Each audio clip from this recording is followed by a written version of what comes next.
Meek deals. Base hit to right field. Here comes Richardson. Here's the throw from Markakis. Richardson is safe. Derek Jeter ends his final game with a walk-off single.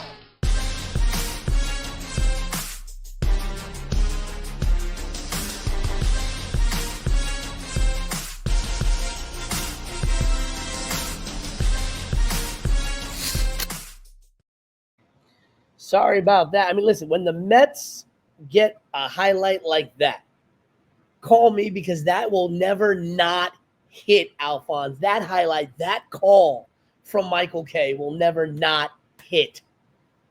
I'm going to find a Mets highlight that'll hit just for you. It may be from 1986, but it will hit.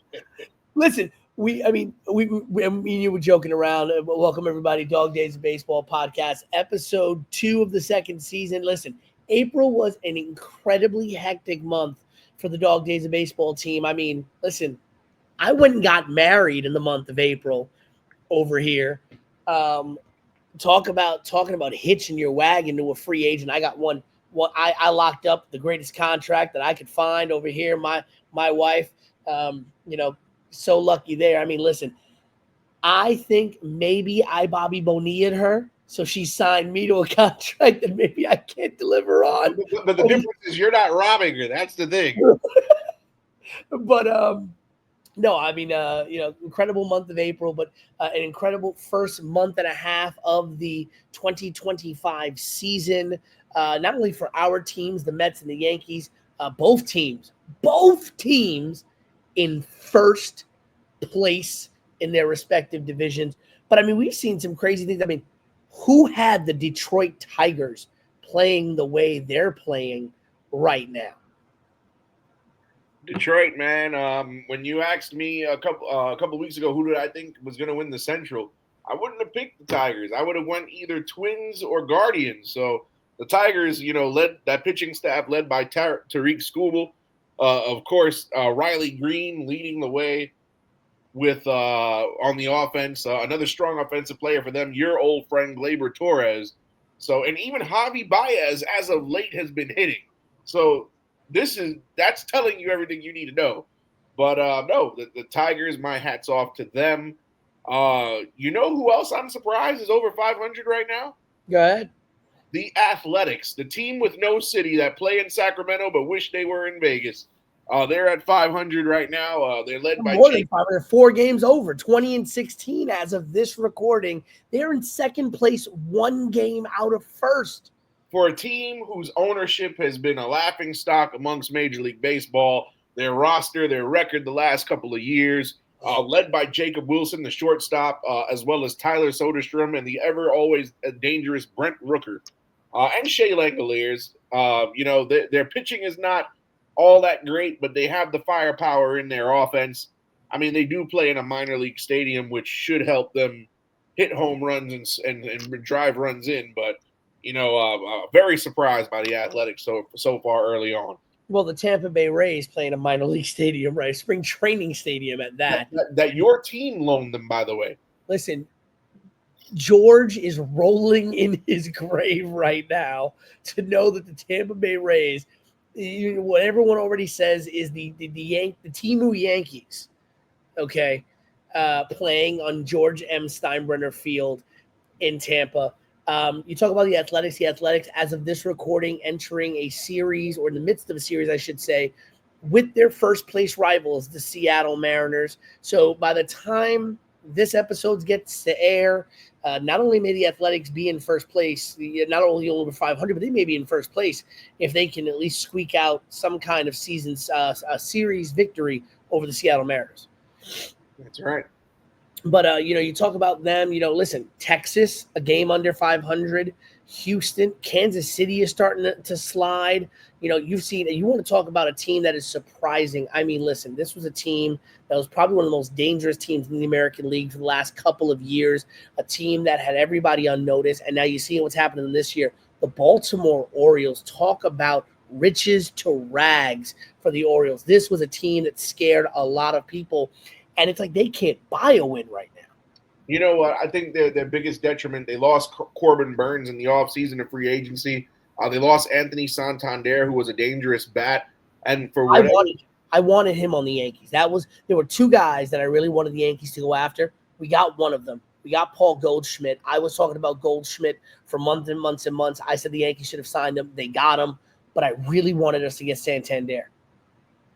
And then the most surprising thing about the Orioles, I'll say, Adley Rutschman and Gunnar Henderson are not hitting. I don't know what's going on out there in Camden Yards, but Gunnar Henderson and Adley Rutschman, two young pieces that essentially were looking like they were going to be surefire players in baseball for years to come. Neither one of them having great success so far this season. So, Orioles, I mean, there's plenty of season left. Anything can happen in baseball, but they got to start picking it up. Well, listen, I mean, we see this a lot of time with young guys that come in, especially in the major leagues. They'll have either they have a rough first year, then they really explode year 2, 3, and beyond, or they have a really, really great first year, but then that sophomore slump really hits them hard. And then they really got to fall off a cliff for a little while. They retool. You get half the fan base that loses faith in them. I'm looking at you jerks in Profar. And then they kind of, they find their groove. They kind of get back to where they were supposed to be, and they become, the big deal. Unless, of course, you're somebody like a Yankee catcher who, can only hit home runs and then do nothing else, including catch the ball behind the plate. I'm assuming you're referring to Gary Sanchez. I don't know who you speak of, but we don't talk about that person anymore. Oh, the saltiness. Well, you guys got Austin Wells now, so you're okay. And by the way, we're about this close to feeling the same way about Jason Dominguez. Listen, everybody, all you Yankee fans were hype about the Martian. Well, the Martian must be still stuck in space. The Martian can't get past orbit. Okay. But speaking about Dominguez, speaking about both our Mets and our Yankees, start out with the New York report. And, Mets and Yankees were both on absolute tears. They're both in first place in their respective divisions. The Mets a 3-game lead on the Phillies. Who would have thought? 23-13, absolutely killing it at Citi Field. A 13-3 record at home. Split 500 on the road, 10-10 when they're away. In fact, right now in the midst of a series, they'll be starting game 2 very shortly of this recording right now against the Arizona Diamondbacks at Chase Field. The Yankees right now also up against a West Coast opponent. Second game of a 3-game series against the San Diego Padres. Yankees, though, at home in New York right now. As of this recording, the Yankees up 6-3 in the bottom of the 7th inning. Yankees also, as of right now, in first place, 19-16, 1.5 games above the Boston Red Sox. A little bit more even of a record, 11-8 at home, even 500, 8-8 on the road. But the biggest difference, the number 3 team in run differential in the league is the New York Metropolitans at plus 57. The only teams better than them, the Chicago Cubs at plus 69 and the Detroit Tigers at plus 63. And then right behind them, the New York Yankees at plus 51. By the way, closest team to that is the Dodgers at 45. So pretty decent there. Yankees and the Mets both have been hitting the hide off the ball to a degree. I would say the Mets a little bit more consistently than the Yankees. The Yankees has just had some bigger numbers. Well, I think you have to put several things into play here when you talk about the Mets in their first place. Like you said, 13-3 at home. They're a very hard team to beat when they are at home in Citi Field. I've been to about 6 games in Citi Field so far this season, and I think that they thrive off of that home atmosphere. Every home game that they have played, and it even comes across on television, they feel like a party. The crowd is never silent, always on their feet. and they're feeding this energy into the Mets. Now, of course, you look at their road record, 10-10, even 500 split. But the Mets have had some bad losses on the road. They've lost games to teams that they should not have lost to, and a lot of people have to take this into to effect too. If you look at the Mets and the microcosm of their schedule, the Mets are playing teams that they should beat. Look at the series wins they have. They swept the Toronto Blue Jays. They swept the St. Louis Cardinals at home.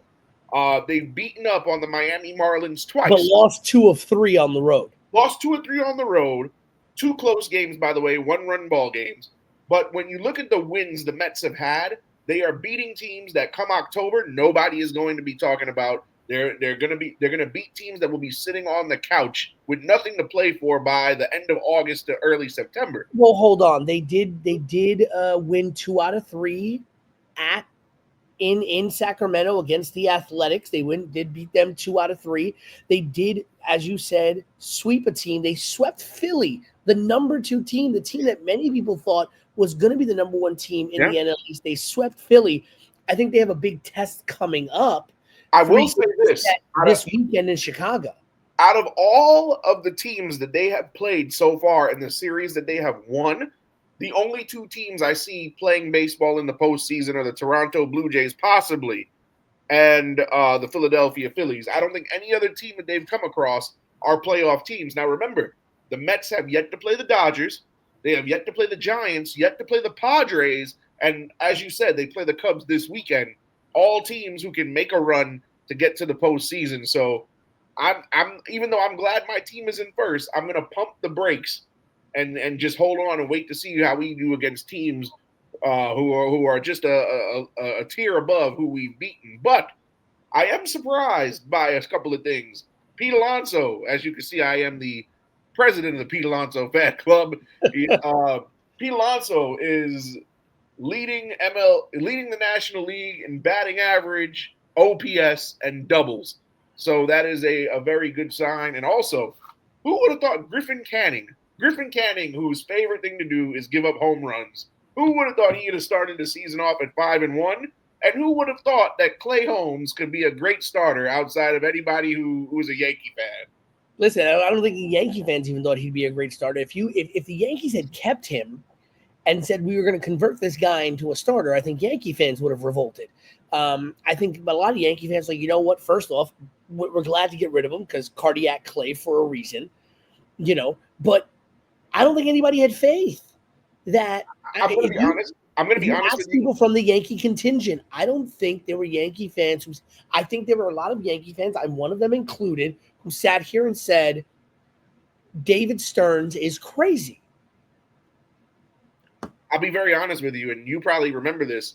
The day that we signed Klay Holmes, I texted you almost immediately as I got the news. You did. And I'm like, what are we doing? And then they come out and say he's going to be in the starting rotation.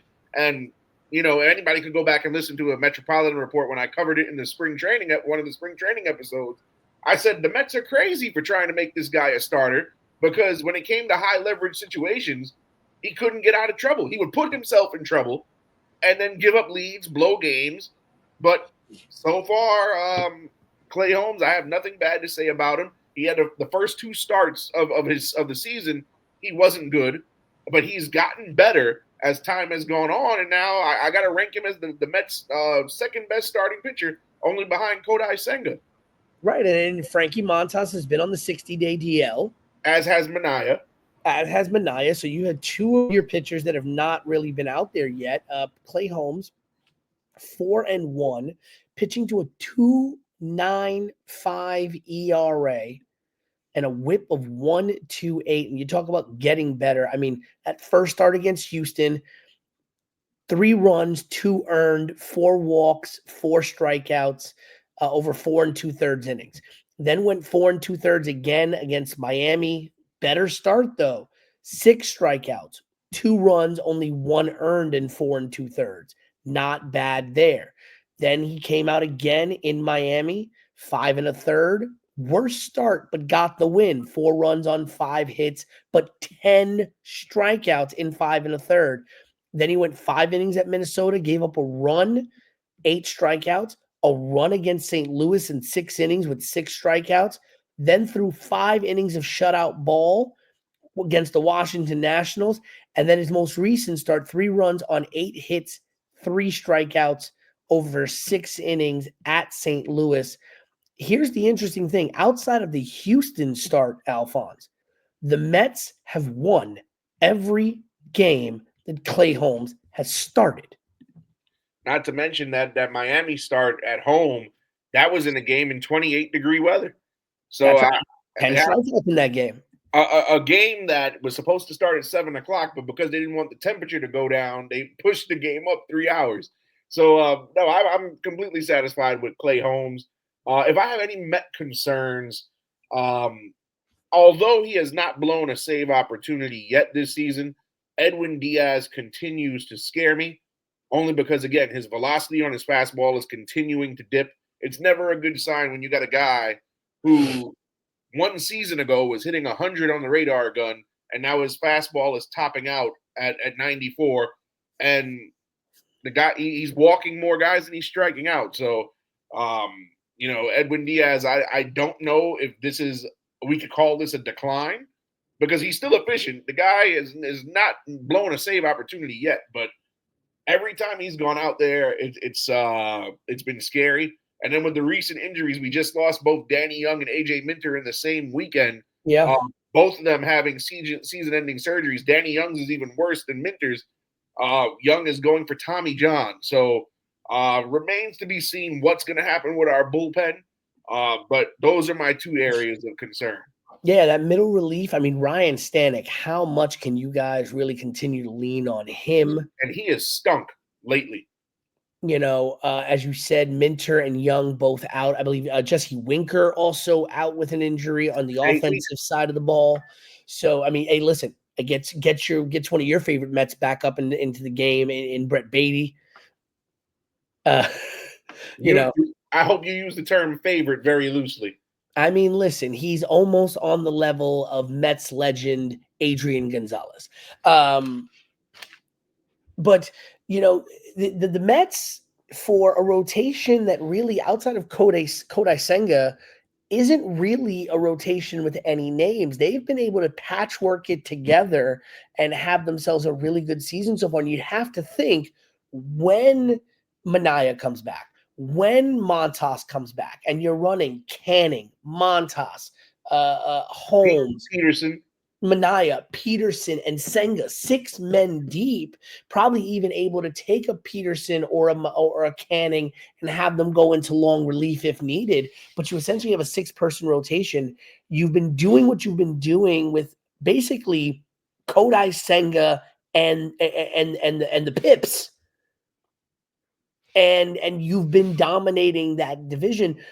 But on the other side of New York, in the Bronx, that's where the Yankees have the most trouble right now, is the starting rotation. I mean, outside of a man who I think, and we'll talk about this a little bit more later, should be getting a lot more respect than he's getting, outside of Max Fried keeping us alive game after game after game after game, I mean, our rotation is really not doing very well. I mean, we just released Carlos Carrasco today, as of this recording, on May the 6th.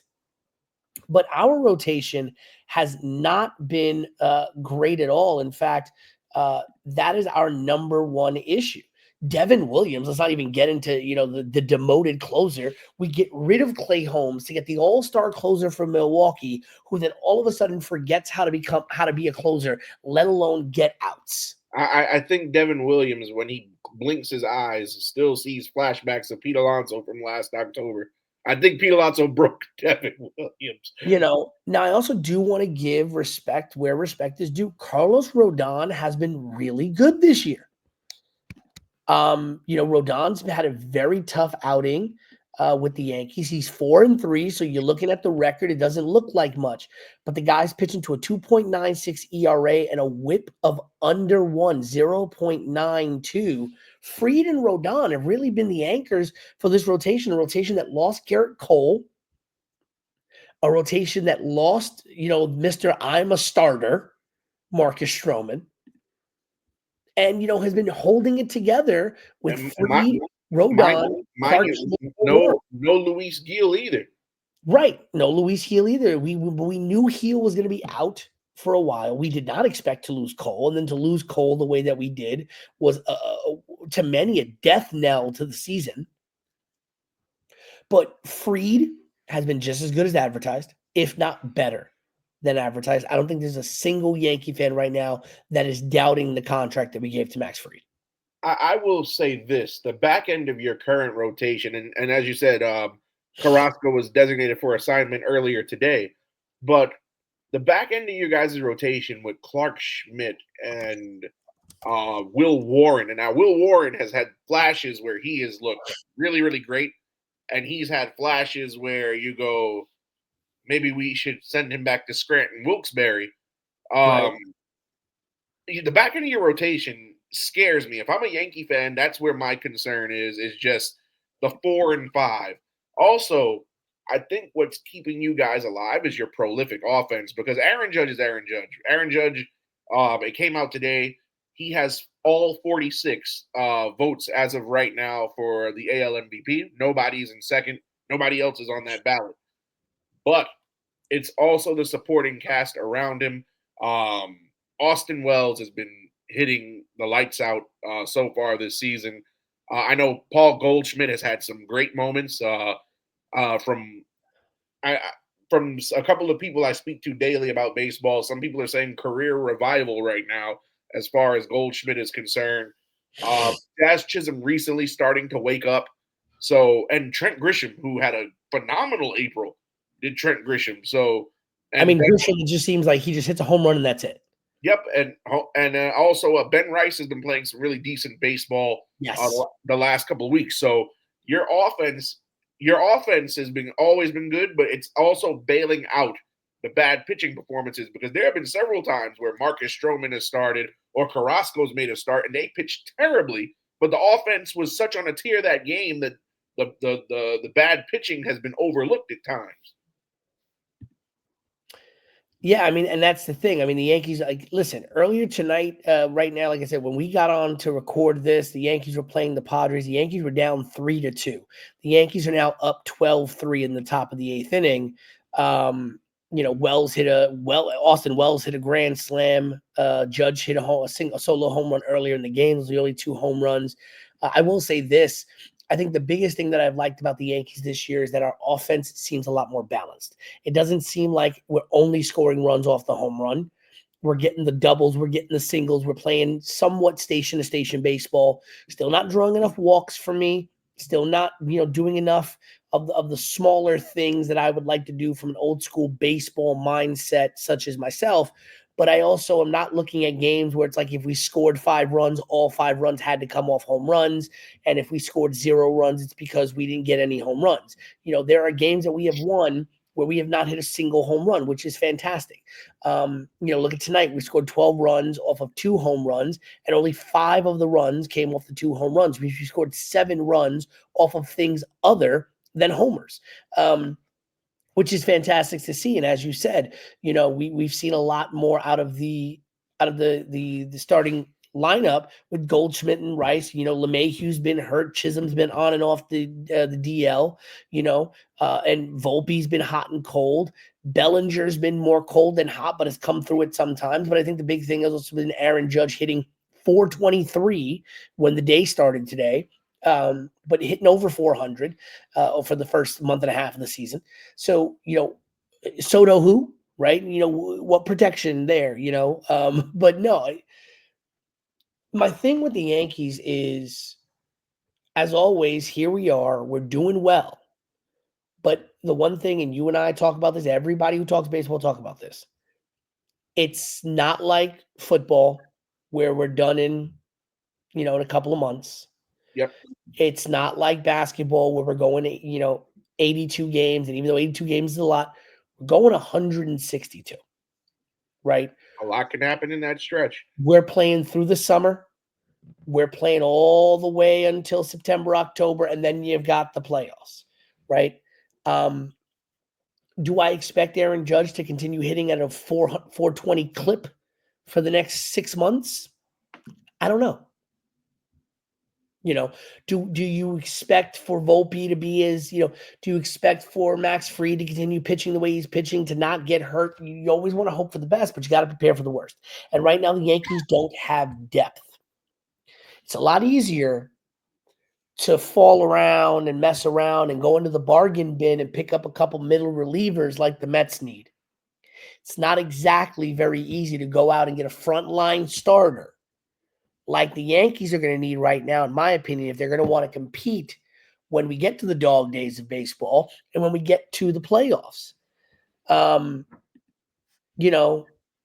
now, and when I'm looking at who's out there, it's going to take a lot. Right now, the top 5 trade targets for the starting rotation for the New York Yankees: Dylan Cease, Sandy Alcantara, Zach Gallen, Luis Castillo, and the man that they played today, their former pitcher, Michael King, also with the San Diego Padres.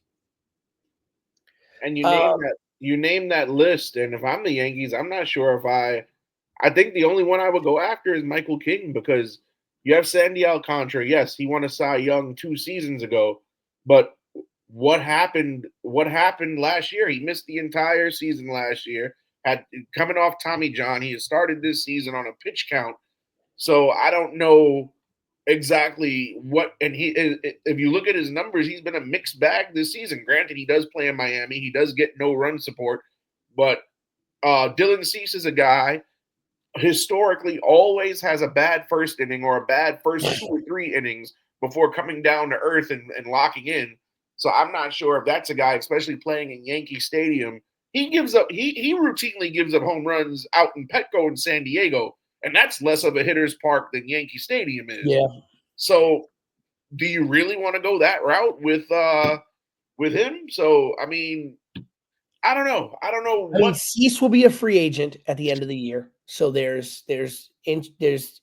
talk there. I think King is also going to be a free agent at the end of the year. Now, there is a connection with King. As we said, he was a former Yankee. He was part of the trade package that the Yankees sent to San Diego for the Juan Soto trade. So it could be a whole, we get Michael King back, and Michael King is a lot better now than he was when we traded him to the San Diego Padres. Also was a reliever back then and a starter now. Right. Luis Castillo, it's hard to see the Seattle Mariners, who right now are kind of fighting for first place in the AL West, unless they completely fall out of it, to trade one of their top starters. You know what's interesting about Castillo? When the Mariners first acquired him from the Reds, he automatically became the ace of that staff. But now with the emergence of Bryce Miller and Brian Wu and Logan Gilbert, he's like the 4th guy in that rotation right now. Yeah. So, I mean, granted, he's another guy, mixed results numbers so far this season, but the Yankees may be able to get him cheaper than the rest of the field. Right. And then again, Zach Gallen, also a free agent at the end of the year. Now, the biggest one, as you said, Sandy Alcantara, the problem with him is he's owed $17.3 million in 25 and 26 with a club option for 2027. So 3 years of control for Sandy Alcantara. So the Miami Marlins would probably ask for a pretty big haul back. Though you do know that there are a lot of teams that usually get a bigger haul for the rentals than the longer-term control, even though the longer-term control is a lot more beneficial for the team that they're going to, and you would probably ask for more back because you're giving away a lot more control. The rentals usually do get a high price as well. A name that's not mentioned, and I even hate to say it because he's an Astro, Framber Valdez. He's the ace of that staff. Unless the Astros fall so far down the ladder going into the All-Star break, I can't see them parting ways with the best starter they have. Granted, his last 3 starts have not been good, but he is the leader of that rotation and a former World Series hero for that team. If the Astros were to say, give us Dominguez and a top 10 prospect that's not in your top 5, I don't know why you say no to that. I don't see the Astros making that move because I do think the Astros are going to remain competitive and make the postseason. As long as they're contending for a postseason spot, I can't see them going with making that move because then that leaves them with Hunter Greene, Spencer Arrighetti, um, a list of guys that you say who when they start. So that would be tough. That would be tough. I can't see them parting ways with Framber. Well, we look at guys who might be free agents. King, Cease, and Gallen, free agents. Framber's also, I believe, going to be a free agent, if I'm not mistaken. And then you got another guy, interestingly enough, Freddie Peralta, who may be the biggest name in the 26-27 class besides Tariq Skubal, who I don't see Tariq Skubal hitting the free agent market. If the Tigers are smart in any way, I don't see Tariq Skubal hitting the free agent market. Well, here's the other thing. You know who nobody's talking about? The best pitcher on an awful team, German Marquez, is being held hostage by the Rockies. The Rockies are never going to go anywhere. And if I am a contending team looking for one final rotation piece, I would try to pry Marquez away from Colorado. He is by far the best pitcher, and like it's similar to like when Luis Castillo was traded from the Reds to the Mariners. The numbers didn't look good, but once he had a change of scenery, the numbers improved. And going back into baseball history, the last time that the Yankees acquired a Colorado Rockies pitcher who had horrid numbers in Colorado but turned around and paid dividends for the Yankees was Sean Chacon. So it's been proven that they can get a reliable pitcher from the Rockies. History has taught us that. This is very true. Now we talk about, just really quickly wrapping up with our Met Yankees report here. We talk about what's coming up. You spoke about, we're going to start with the Yankees here. Yankees, as we said, in the middle of a 3-game set against San Diego. They then go west, young man, to play a 3-game set against the Athletics and a 3-game set against Seattle before coming home for the first half of the Subway Series. 3-game set against the Mets, 3-game set against the Texas Rangers. So the next 4 series, I should say, the next 12 games, besides the Mets series and maybe the Seattle series, we might have a shot at putting some things in here. The Athletics, that's going to be a big series for the Athletics. The Athletics could score 2 out of 3 from the Yankees. That says a lot about how far that team has come and how greatly those guys have improved. And when we talk about, again, the Yankees, 3 games sweep against Milwaukee at the beginning of the year, then went out, lost 2-3 to Arizona, beat Pittsburgh 2 out of 3, but then lost 2 out of 3 to Detroit. So now we're sitting here at 7-5. And then we go and play that game, that beautiful series against San Francisco at the stadium, lose 2 out of 3 there. And then we go on a little bit of a tear. We sweep Kansas City, 3 out of 4 against Tampa Bay. And then we go again and we lose 2 out of 3 to Cleveland. We win 2 out of 3 in Toronto of a 4-game set that was postponed, but then lose 2 out of 3 to Baltimore. Tampa Bay, we lost 2-3. So that's the thing. The Yankees have a lot of series where they lost more than they've won. And we haven't really played anyone super consequential yet. As I said, we go and play the Athletics in Seattle, first and second place team, then play New York, the Mets, that is the first place team. We get a little bit of a breather against Texas and Colorado and the Los Angeles Angels of Anaheim. But then we go play the Dodgers, the Guardians, the Red Sox, the Royals, the Red Sox. By the middle of June, it's going to really tell where the Yankees stand in the echelon of the American League. Now for the Mets have had some great baseball that they've played. They're finishing up their 3-game set at Arizona, but some big games coming up for the Mets. 3-game set this weekend at home against Chicago, then 3 games against Pittsburgh. Then you go on the road for 3 against the Yankees, 3 against the Red Sox, and then you go to LA. You go to LA, you play LA, I should say, at home, and then you play the White Sox and the Rockies, and then you play the Dodgers for a 4-game set. So between May 23rd and June 7th, you will play the Dodgers 7 times in 13 games. That has a potential to really, really affect the standings in that 13 game span. You're going to have to hope that, Chicago, no Imanaga. So you're going to have to hope that maybe you can hold up with Chicago. If you can get 2 out of 3 in Chicago, heck, if you get 1 out of 3 in Chicago, not bad. I think you can sweep Pittsburgh. That Paul Skeens game is going to be the big one, but I think you could sweep Pittsburgh. The Yankee series, listen, I do not want a repeat of last year, where you guys swept us in the season series.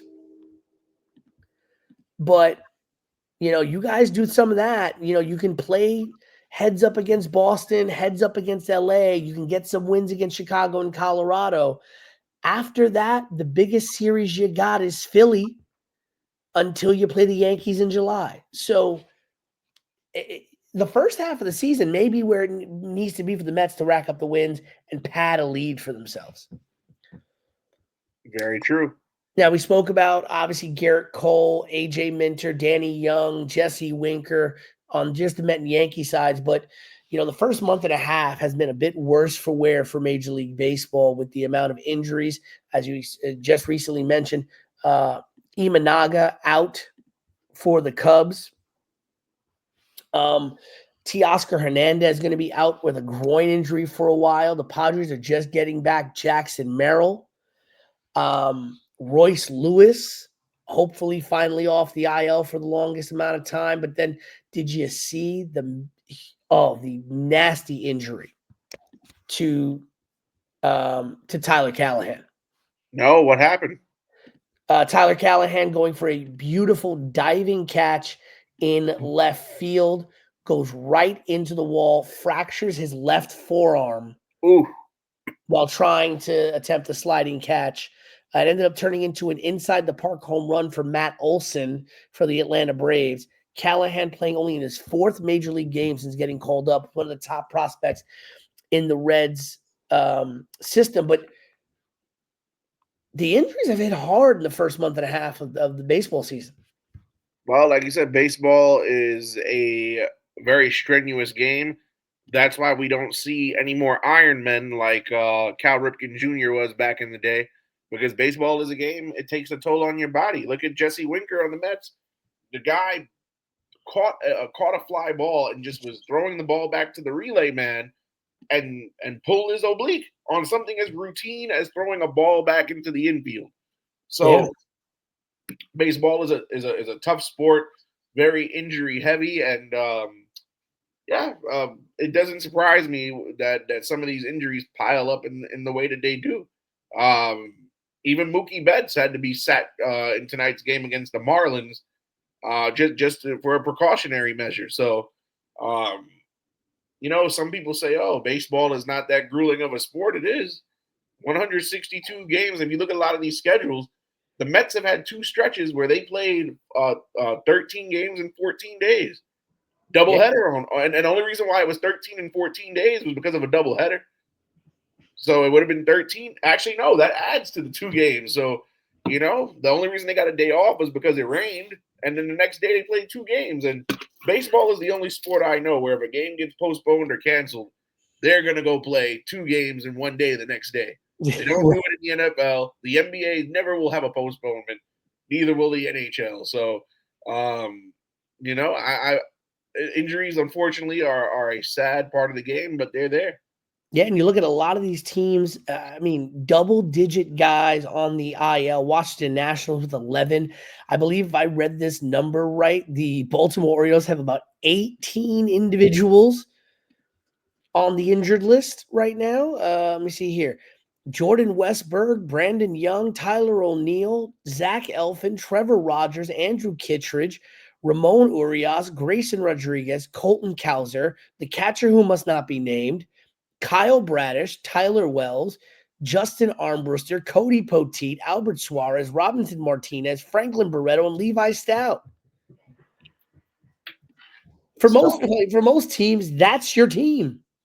Hey, and then people wonder why there's a 40-man roster in MLB. Yeah, and you talk about some big names. Corbin Burns on the is day-to-day right now for the Arizona Diamondbacks. AJ Puck on the 60-day IL, as well as Jordan Montgomery.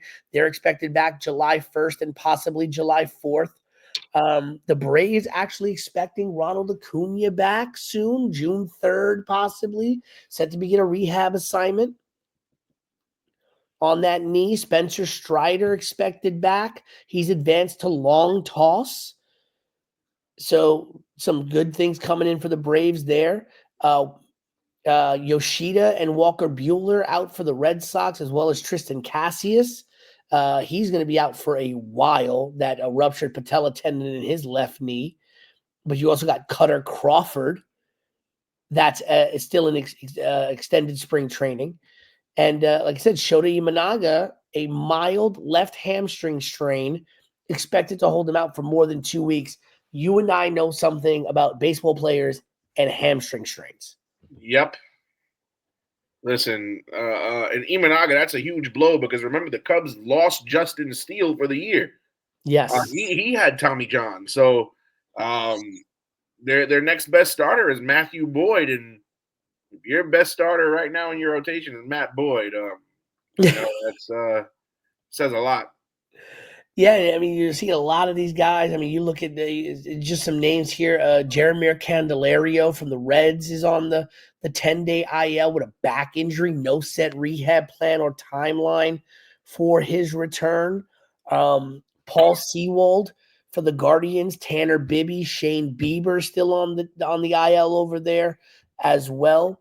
You're looking at guys like for the Tigers,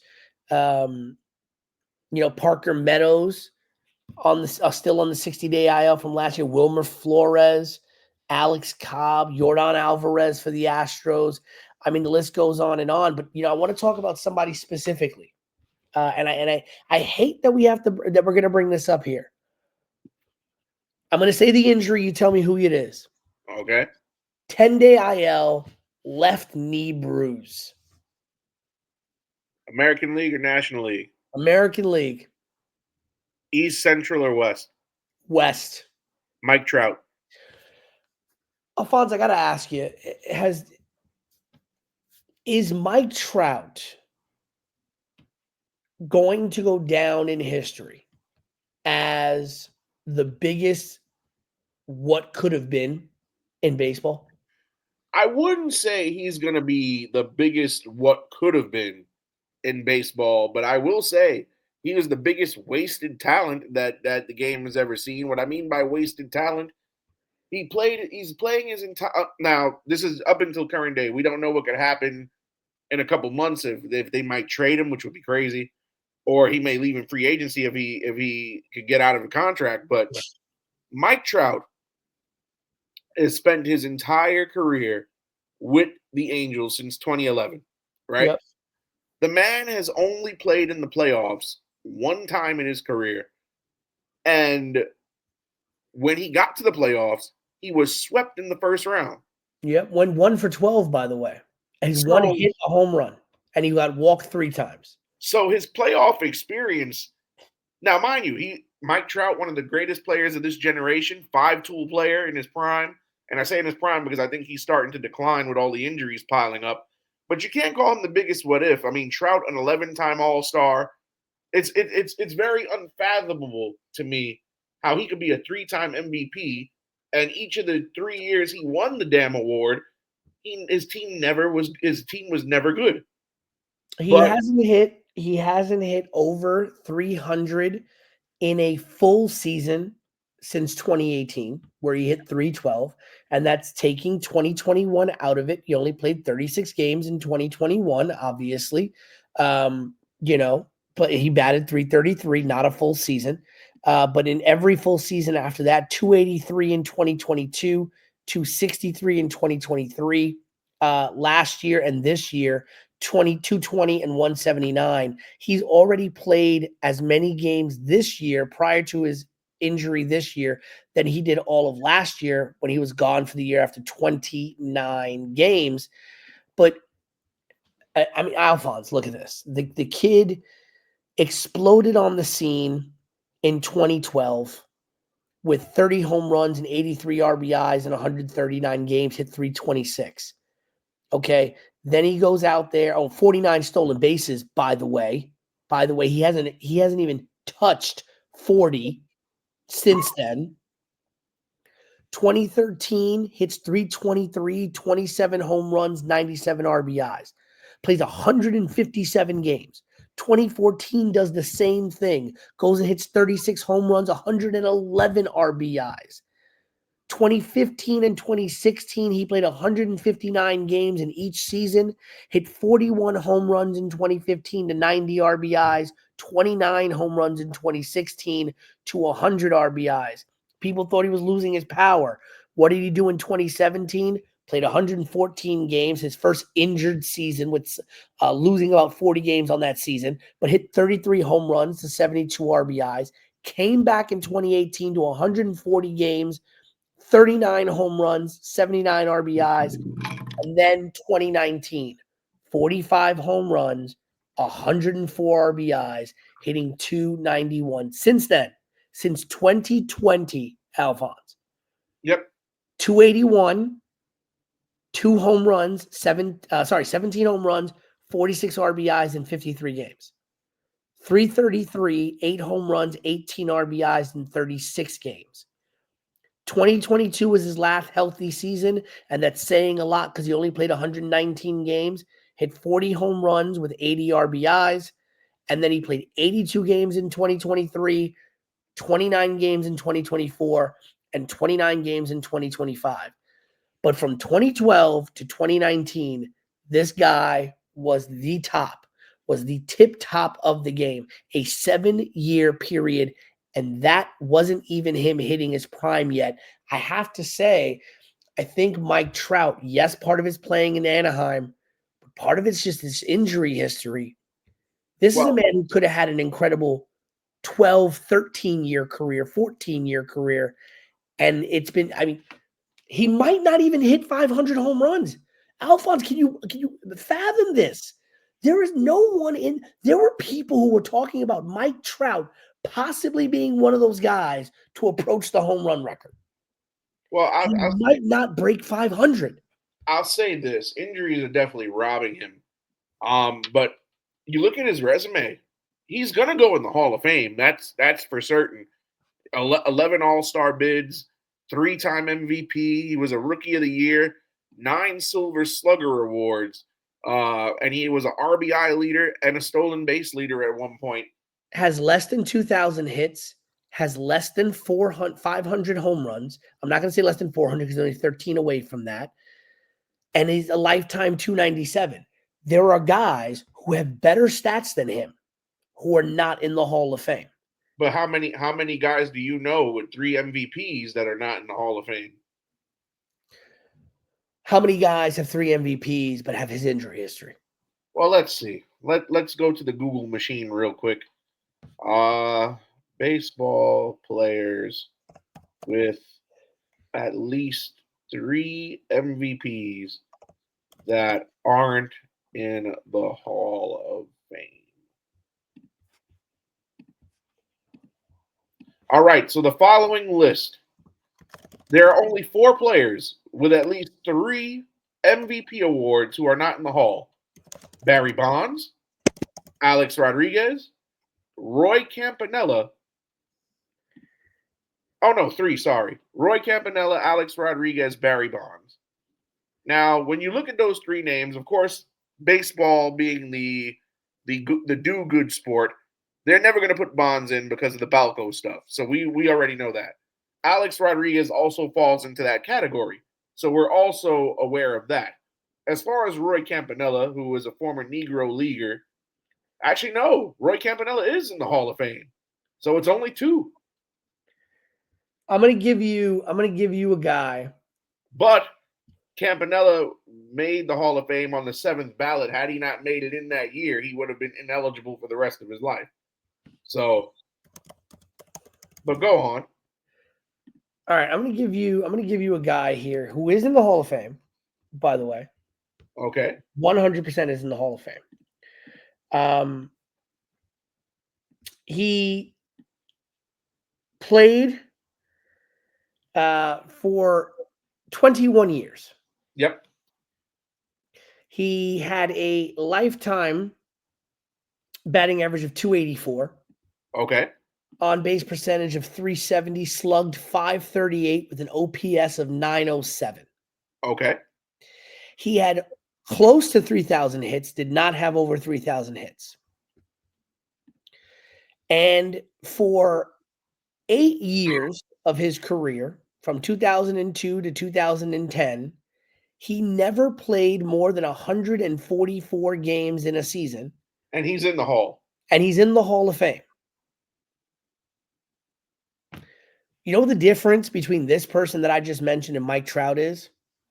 World Series rings? No. That man hit 630 home runs, and his name is Ken Griffey Jr. Yeah, Griffey definitely deserves to be a Hall of Fame player. Right. But look at what Griffey did. He hit 630 home runs. He played until he was 40 years old. You want to talk about all-stars? 1, 2, 3, 4, 5, 6, 7, 8, 9, 10, 11, 12, 13 all-star seasons, including his age 37 season. He only won 1 MVP award, and that was in 1997. However, you fail to mention that when you look at Ken Griffey's career, anything past 1999 was injury riddled. Right, that's what I said. From after 2000, he did not play in 144 games again until 2007, which was his all-star season at age 37, where he played 144 on the nose. Then played 143 in 2008. Then down to 102. In his age 39 season, by the way, he played in 117 games. You know, if there are certain guys in the Hall that if they got in, and Mike Trout could definitely get in. And I'm not talking about Griffey. I'll read the statistics for you. Lifetime 285 batter. He is a member of the 3,000 hit club, 3,142 hits. He was only an All-Star 3 times. He does have 2 MVP awards in the American League, and he only has 3 Silver Slugger awards. Okay, who are we talking about here? We're talking about Robin Yount. If Robin Yount with the same with 1 less MVP and 8 less All-Star appearances and 8 less Silver Slugger awards and only 1 Gold Glove can get in the Hall, there's no reason Mike Trout can't get in the Hall. Mike Trout has more home runs than him. Yep. Granted, Robin Yount has 1,406 RBIs. I don't even think Trout is at 1,000 yet. Trout has a better lifetime average as of today. The only thing setting him apart is that Robin Yount's in the 3,000 hit club. And that's the big thing. I mean, here's another thing about Trout. Trout's only 33 years old. Yep. He's been playing since he was 19. I don't think Trout's going to go to 40. I don't think Trout's going to make it to 37. And again, for him to turn it around, he has 972 RBIs right now. So he's barely at 1,000. If the guy is average for the next couple of years, I think he barely has a case. But I think this is a guy who had a great front side of his career. And on the back side of his career has been marred by injuries. And that's why I say he's going to have to go down to me as one of the biggest what ifs, what could have been, had Mike Trout not been hurt, had Mike Trout not been injured as much. And by the way, to your Robin Yount point, Robin Yount was the face and definition of Brewers baseball. I mean, but he also had Hall of Fame teammates. I mean, Raleigh Fingers was his closer. Yeah, but I mean, when you think of the Brewers of that day and age, people think immediately of Robin Yount. Mike Trout is a man who got overshadowed and outshined by a Shohei Ohtani. And you know what also hurts Trout is the fact that he plays for the Angels. If you think about it, at the beginning of the 2019 season, they had Mike Trout, who was still sort of in his prime. They had Ohtani in his prime. They had an Anthony Rendon pre-injury history in his prime. And they still had a serviceable Albert Pujols. And still could not make that work. So you think about that. And honestly, with the exception of the Athletics, I think the most inept ownership in all of baseball is Art Moreno and the LA Angels. And I wholeheartedly mean that. And we've seen a lot of delusional owners across all of the big American sports for decades. But that's a guy who should not be owning a major league franchise, in my opinion. I mean, they had Cole Calhoun on that team the year he hit 33 home runs. Like you said, Pujols, who played 131 games that year, hit 23 home runs. Trout, that was a 45 and 104 year. Andrelton Simmons it's a guy who won a gold. I believe he won a Gold Glove that year too. Right. You had Tommy La Stella in a year where people still thought Tommy La Stella was going to be something. You had a young Jonathan Lucroy. David Fletcher was on that team too, no? Yeah, and you had Justin Upton at the tail end of his career as a veteran on that team. And then you had the young Shohei Ohtani who goes ahead and hits 18 home runs, 62 RBIs, 20 doubles, and gets 110 hits. And then when you talk about the pitching staff, you had, that was where it was all downhill. 4-9, Trevor Cahill. 4-6, Andrew Heaney. 5-6, Griffin Canning. I believe Tyler Skaggs was on that roster before he passed away. 7-7 that year, 4.29 ERA, 15 starts. Right? So, Matt Harvey was on that team, actually.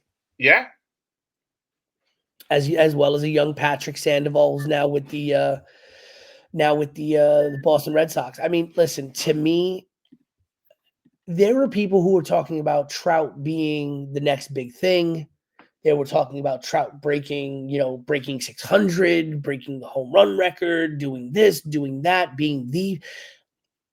Mike Trout was getting the same kind of conversations that a young Bryce Harper was getting. Yep. Mike Trout was considered to be the face of the league for a time. Mike Trout was the number one star. Let me ask you a question. If Mike Trout hit the free agent market right now, do you think he'd get the same kind of frenzy that he would have gotten had he hit the free agent market a couple of years ago? Nope. And I want to point out one thing. It's funny you bring up Mike Trout in free agency. Do you remember when his contract was coming up? The Angels were the first ones to break the market, because if you remember correctly, they gave Trout the 15-year, $300 million deal, which was the highest paid in MLB at the time. Yes. And then right after he got his deal, Machado got his deal for $330 for 15. Then Bryce Harper got it from Philly. Yep. For $350. Then Lindor got his for $341 for 10. And now it just kept going up and up and up. So eventually we get to the Juan Soto $785. Yeah, and that's the thing. I mean, and here's the thing, Pete, and I hate. If you go back right now, do you give Trout that contract? At the time, yes, because he was still healthy. But I'm saying no. If you are a team right now, you don't go back in time and give him that contract. Well, here's the thing. I've never been a fan of big contracts like that, because remember when the Angels signed Albert Pujols away from the Cardinals and gave him a similar deal, I always said I never liked the 10 to 12 or the 15-year contracts, because those contracts at the end, after year 7 or maybe after year 6, yep, that player, especially if he is a power hitter, is going to decline. He's going to decline very badly. We've seen guys like Frank Thomas and Jim Thome and all these historic sluggers play till they were 40, 41, 42. And once their bat speed goes, that's it. And then their bodies start breaking down. So now you have to DH them. They can't play in the field anymore. We saw, look at Ken Griffey Jr., his last season on the White Sox before he went and had his swan song on the Mariners. Ichiro was another one. He played 3 games in 2019 and called it quits because he realized he didn't have it. He didn't have it anymore. So, I've never been a fan of those massive, huge contracts because I can't think of any player who's ever had a 10-year or longer contract and was still productive at the end of the 10 years. Even Robinson Cano, when the Mariners, even though he didn't get to finish that contract as a Mariner. Robinson Cano, another guy, got this max mega deal. I think it was like 12 years. And by the time he left the Mets, couldn't hit a fastball. I mean, listen, Mariano Rivera did have 44 saves with a 1.91 ERA at 40 years old. Well, there's an exception to every rule. And he wasn't a 10-year contract, but the man might as well have been there at this time. In 2005, Clemens did have a 1.87 ERA at 42 for the Astros. He wasn't going anywhere but Houston. Granted, he was also not showing up till July and getting $30 million to just pitch a couple games. He had spring training at home, folks. Imagine that. I'm not going to spring training. I'm spring training at home. But no, you're right. I mean, that's the thing, and that's the big question that I know a lot of Yankee fans are going to have eventually about Aaron Judge. That's the big question a lot of people had specifically about Pete Alonso, especially when you saw his average dipping the way that it was dipping for the last couple of years.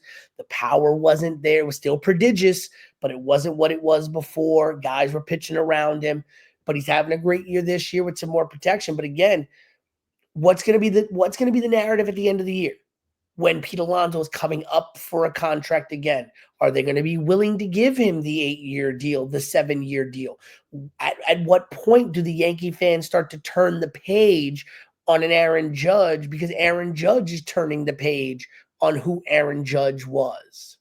Here's my thing. As far as Pete Alonso goes, I do believe that this is contract year phenomenon for him.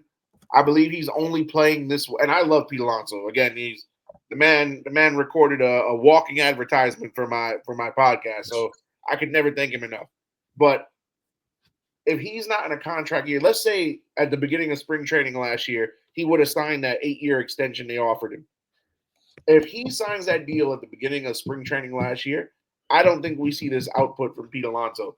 This is strictly, I can opt out after this season.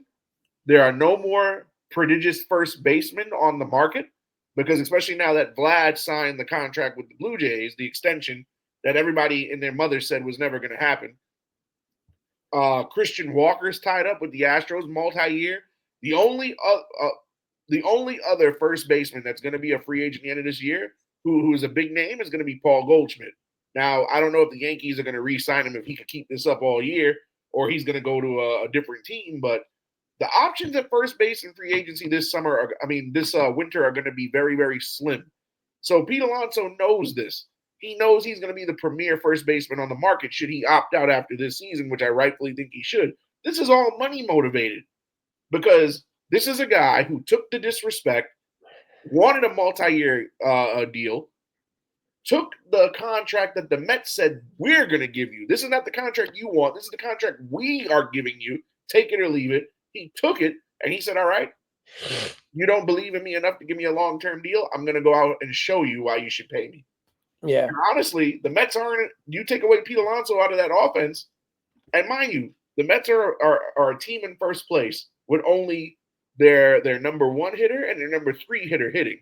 Nobody else in that lineup is hitting, at least not consistently. So – Pete Alonso is proving to them, you're not winning right now without me. And you can't argue that. So, I mean, if Pete Alonso can stay at above 300 at the end of the season and hit 30 home runs and drive in 100 RBI, I say pay him. Yeah, I mean, you made me look up something real quick when you talked about, long-term contracts for players. And granted, we just saw the big one for Vlad Guerrero, 14 years, $500-something million. But, when you think about, we haven't seen a lot of the recent long-term contracts be good. But it's interesting because when I'm looking through history here, there were some long-term contracts where people actually did produce.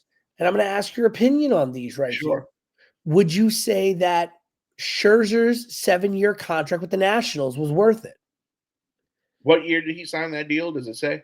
I believe it was 7 years. I can't remember the original time. I would say it paid off because when he signed that deal, he was still in his prime. The team got a World Series win out of it. I don't think he finished the contract there because he was traded to the Dodgers in 22. So, but I would say it worked out. A-Rod's 10-year deal With the Yankees? 2001 to 2010. The Yankee, well, he signed that deal as a Texas Ranger, so the team that signed him didn't get anything out of it. But he did go to the Yankees. They traded for him. Granted, he had a horrible World Series, but they did win a ring with him. Yep. I'll give you a good one. Miguel Cabrera, 8-year extension, 2008 to 2016. Man got $154 million, but averaged 330, 412, 578 with a 166 OPS plus and a WAR of 51.6. How's those advanced analytics for you? Are those his career numbers, or are those his numbers over the course of that 8-year contract? All right, you could say he was worth the money in that time frame. That I could agree with you. Probably even think. Here's an obscure one for you. Matt Holliday's 7 years with the Cardinals. Correct me if I'm wrong. He didn't finish out that contract with the Cardinals, correct? I believe the final year he didn't. And I'll give you one a little bit closer to home. Okay, I'll give you two for us. Sabathia's 7-year contract for 161 that ended up going to 11 years with the Yankees. I would say that worked out. You got the team got a ring out of it. And it may have not have been the whole contract, but productive for the majority of a very long contract for your New York Mets, averaging 30 doubles, 22 home runs, a 282 average, and 369 slugging with a 503 and 872 OPS. Carlos Beltran.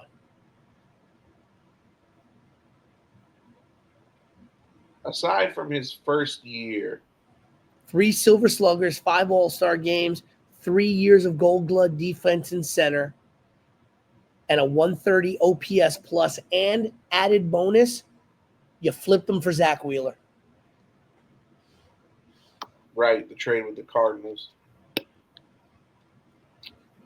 But it's interesting, though, all of these contracts that we're talking about, early 2000s, 7-8-year contracts, even Manny Ramirez's 8-year contract in 2001 with the Red Sox.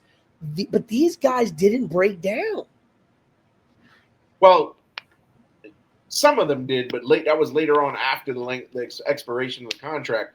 But you know what you failed to mention in all of those? Nobody got up to 10 years in that era. Well, Scherzer, I think, got 10 years. Now we're giving guys 15-year contracts in the case of Juan Soto. You know who's a smart front office? I'll give them credit. The Braves are smart because when Michael Harris was still a rookie, they extended him 8 years and didn't pay top dollar for him.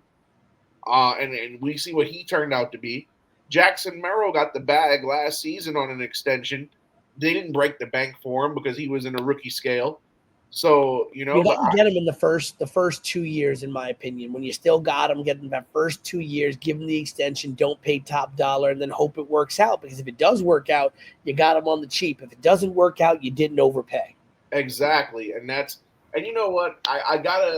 At first, I did not like David Stearns when he became our GM, but I was calling him cheap, and I can admit it. But now I understand why he is as cheap as he is. Because he doesn't want to invest long-term in a lot of players because, as Steve Cohen would put it, it now becomes a wasted investment if the guy gets hurt, if he doesn't live up to his potential. So I get it.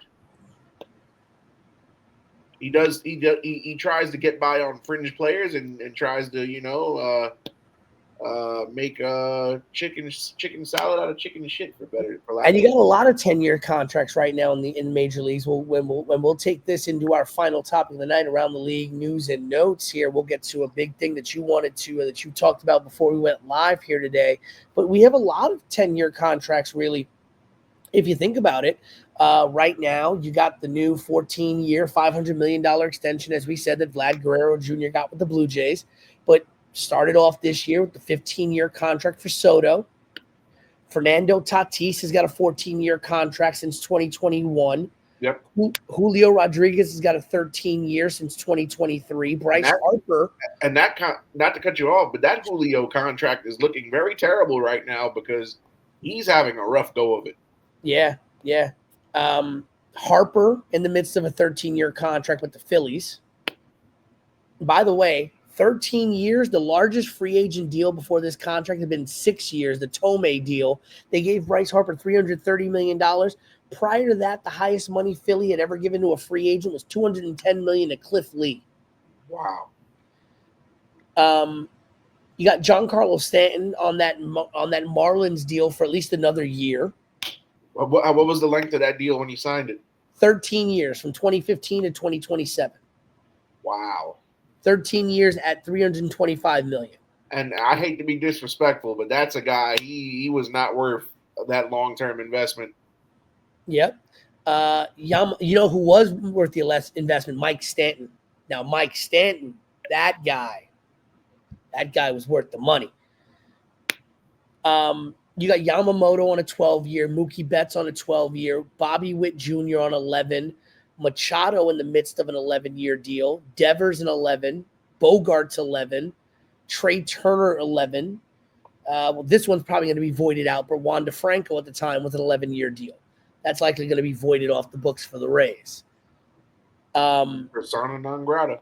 Right, and then beyond that, you've got a bunch of guys, 2, 4, 6, 8, 10, 12, 14, 15 people that had been on 10-year deals. Some of them not this year, but Will Smith on a 10-year, Ohtani on a 10-year, Lindor 10-year, Seager, Trout, Machado. Cano's contract was a 10-year contract with the Mariners from 2014 to 2023. Joey Votto had a 10-year contract. Pujols, A-Rod, Jeter. A-Rod actually had 2.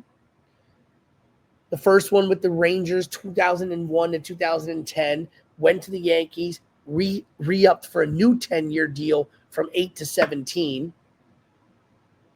And then going way back, Dave Winfield, 10 years for $23 million with the Yankees. Oh, boy, did George hate that man.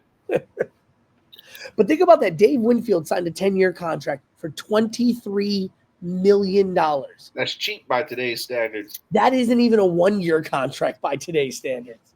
Nope. But Fonz, I'm going to give you the floor here. You brought up something earlier concerning some very early MVP voting.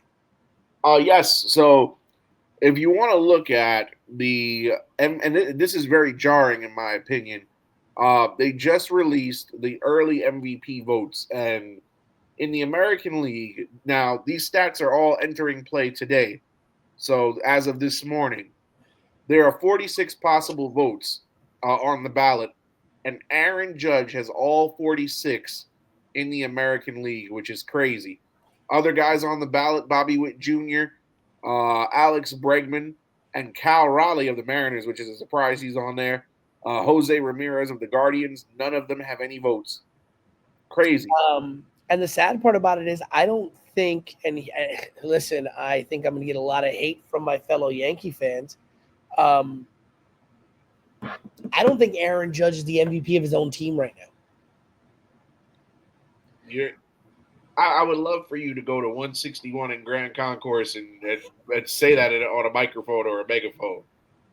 But listen, I think the case that I would make is not one that's out of the realm of possibility. I think if you're really looking at the Yankees right now, I don't understand how Max Fried is not looked at as the number 1 player on the Yankees right now, if not 1A. I get it, offense wins games, but Max Fried is 6-0 for the Yankees this year. I'm pulling up his stats right now. Actually, he's started 7 games. He's pull up his actual stats right now for you. I'm going to read this out for you. Max Fried is 6-0 with a 1.01 ERA, second ERA in the American League, a 0.94 WHIP. And he is absolutely keeping this team in contention every single game he started. He has started. Yankees have won every game that he started, which is 7 starts. But they've won every single game that he started. He has given up no more than 2 earned runs in any game that he has started. His worst game that it looked was that first game against Milwaukee that the Yankees won 20-9 when he gave up 6 runs, but only 2 of them were earned. And he's thrown in his 6 wins 1, 2, 3, 4 shutouts in his time. He did give up a one run, but it was not earned in an 11-2 victory against the Blue Jays. But he 7 2/3, no runs, 2 hits against Tampa Bay. 7 innings, no runs, 1 hit against Tampa Bay. 7 innings, no runs, 5 hits, 11 Ks against Detroit. First of all, when's the last time you heard of a New York Yankee starter going 7 innings? And not once, not twice, 3 times in the last month. Well, I know you're making a case for Max Fried, but they also have an honorable mention list of people who are considered being put on this ballot. And the names are as follows: Vladimir Guerrero Jr., Jorge Polanco, Tariq Skubal, Spencer Torkelson, Wilyer Abreu, Paul Goldschmidt, Ben Rice, Hunter Brown, Julio Rodriguez, Wyatt Langford, Gunnar Henderson, Stephen Kwan, Brent Rooker, Garrett Crochet, George Springer, Trent Grisham, Riley Greene, Chandler Simpson, which doesn't make sense to me, Corey Seager, Jacob Wilson, Jonathan Aranda, Kerry Carpenter, Mike Trout, Tyler Soderstrom, and Yordan Alvarez. There is no reason that Trent Grisham should be getting MVP consideration, and I did not once hear Max Fried's name. Just because we have a Cy Young award, just because we have an award exclusive for pitchers, that does not mean that the most valuable player is exclusive to hitters. Well, hey, Tariq Skubal is on this list. Garrett Crochet is also on the list to be on the ballot for consideration. Hunter But Brown as how well. is Max Fried not on this list? He's 6-0 with an ERA of 1.01. When's the last time you had an American League East pitcher not named Pedro Martinez with a sub-2 ERA? Well, let's see. Let me look up something here. All right, so American League, what is this? Stat leaders. All right, Max Fried leads the American League in pitching wins. Yep. He's second in the majors in ERA. Yeah, to only Yamamoto. He's Yeah. number 1 in the American League. Oh no, he's actually number 1 in MLB in wins, number 2 in ERA. He's not a reliever, so he can't be eligible for saves. I think what hampers him is the strikeouts, because He's never been a high strikeout guy, though. I don't even see him in the top 10. Mackenzie Gore, Zach Wheeler, Carlos Rodon, Cole Reagans, Chris Sale, Logan Webb, Garrett Crochet, Hunter Greene, Nate Eovaldi, Hunter Brown, Yamamoto, Freddie Peralta, Michael King, Tarek. Yeah, he has 39 strikeouts. He's 14th in the American League itself. So in MLB overall, he's 30th in strikeouts. Right. Let's see. Quality starts. He has 5. 5 out of 7 starts have been quality. He's 9th in whip. 9th in whip. Okay. Better than Zach Wheeler. Better than Paul Skeens. Better than Tariq Skubal. Better than Michael King. Better than Jacob deGrom. better than Garrett Crochet. Okay, and when we look at the American League, only Nathan Eovaldi, Brian Wu, Hunter Brown, Joe Ryan, Carlos Rodon, and Kevin Gausman are ahead of him.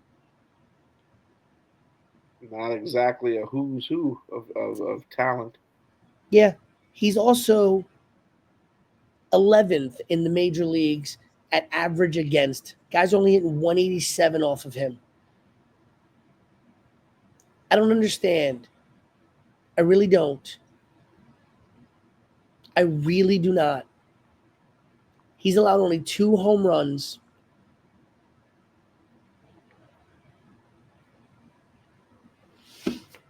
Well, I don't get it. I don't understand how Max Fried is not up there for consideration.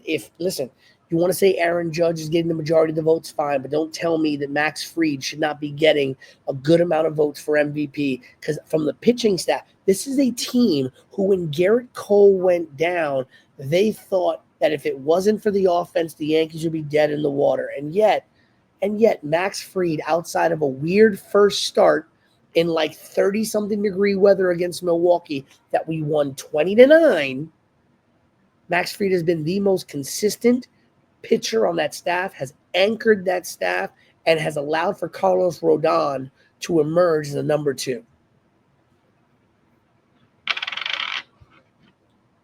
I guess you're the only Yankee fan I know that's not ecstatic. It's Aaron Judge. Listen, I love Aaron Judge, don't get me wrong, but I'm not going to sit here and say that he's not great. I mean, that he's the best hitter we got right now by a long shot, but I'm not going to sit here and say that Max Fried isn't great just because Aaron Judge is great. Fair enough. And then when we look into the National League now, much more competitive. The National League, the number 1 vote getter right now is my guy, Pete Alonso, 17 first place votes. Fernando Tatis in second with 16. Shohei Ohtani in third with 8. Kyle Tucker on the Cubs with 4. And then the rest of the ballot, no votes, but they're under consideration to be on the ballot. Corbin Carroll, Francisco Lindor, Pete Crow Armstrong, Juan Soto, Teoscar Hernandez, Jung Ho Lee, Pavin Smith, Ellie De La Cruz, Hunter Greene, Mookie Betts, Yamamoto, Brendan Donovan, Bryce Harper, Geraldo Perdomo, Kyle Stowers, which I think is a joke, by the way, and Seiya Suzuki.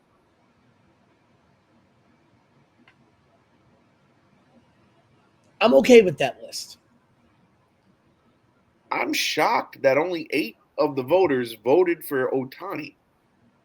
But a case could be made that, you can't keep giving the same award to the same guy.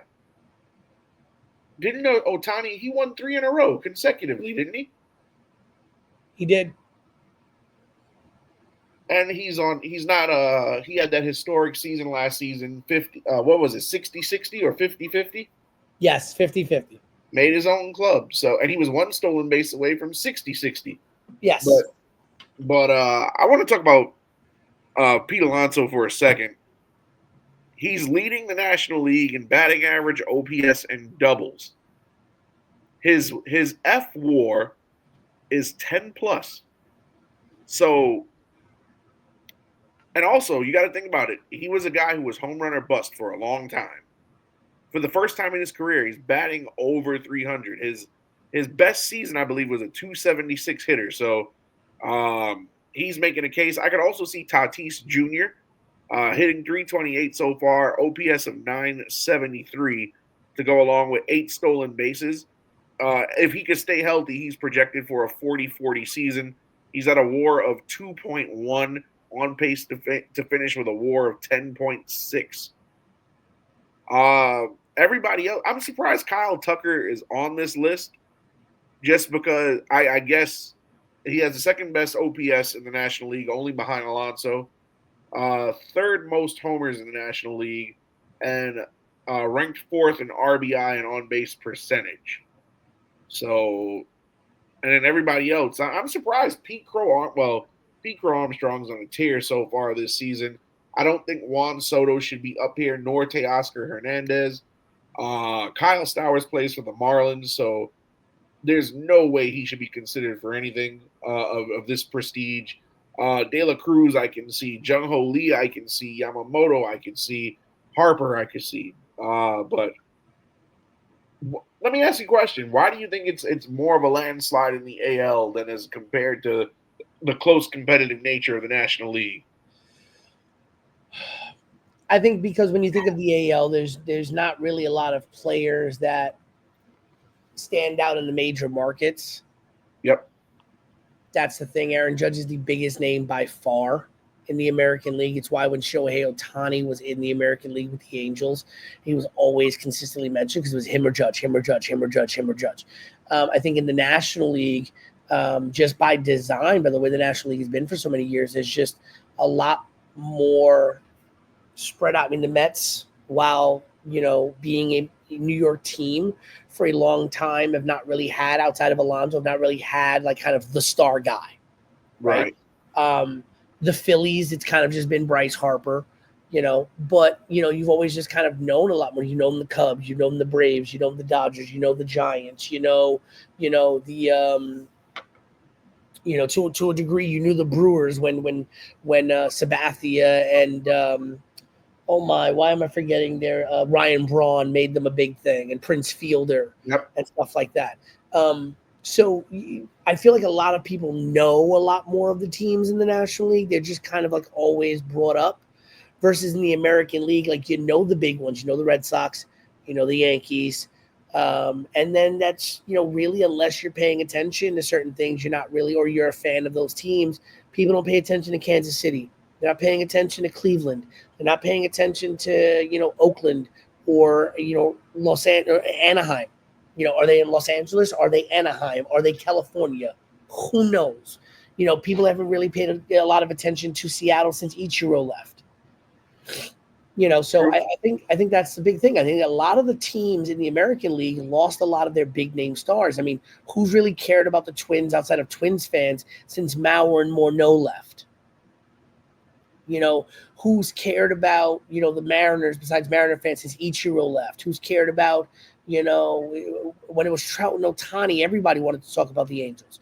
Who's really cared? The Royals have some good young talent, but, they're not nationally known outside of maybe Bobby Witt Jr. Well, Salvador Perez, too. I mean, but Salvador Perez has been around for 1,000 years. You also got to remember, within the last decade, the Royals, they won a World Series. Unfortunately, I have to live with that the rest of my life. But they have. But think about this. You know the Yankees, the Red Sox. You may not necessarily be, really know anybody on the Blue Jays if you're not a Toronto fan or a baseball fan. The Tampa Bay Rays, have always been just a scrappy underdog team. The Orioles, a lot of people can't really name guys on those teams. The Astros because of the scandals. Yeah. But I bet you people know a Met. They know about the Phillies.